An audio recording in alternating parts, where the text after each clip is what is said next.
Praise the Lord. கர்த்தர் நல்லவர், அவரை துதியுங்கள், அவர் கிருபை என்றும் உள்ளது. எனக்கு பிரியமானவர்களே, சங்கீதம் 118 தாவீது பாடிக்கொண்டே வருகிற பொழுது இயேசு கிறிஸ்துவை பற்றிய ஒரு தீர்க்கதரிசனத்தை சொல்லுகிறார். 22 வசனத்தை நான் உங்களுக்காக வாசிக்கிறேன். வீடு கட்டுகிறவள் ஆகாதென்று தள்ளின கல்லே மூளைக்கு தலைக்கல் ஆயிற்று.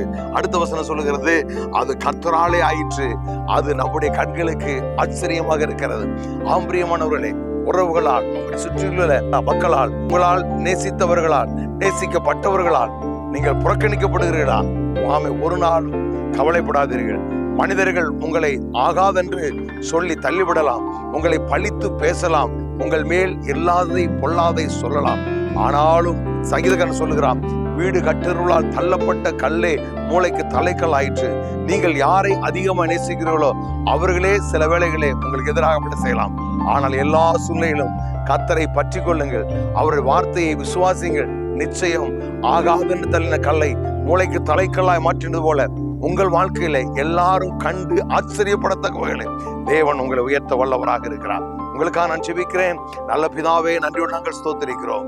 ஆகாதென்று தள்ளின கல்லை மூளைக்கு தலைக்கல்லாய் மாற்றின கர்த்தர் நம்முடைய பிள்ளைகள் எந்தெந்த பகுதியிலே புறக்கணிக்கப்பட்டு பாதிக்கப்பட்டிருக்கிறாரோ அந்த பகுதியில் நம்முடைய பிள்ளைகளுடைய தலைகளை உயர்த்தி நாமத்தை மையப்படுத்துகிறார்.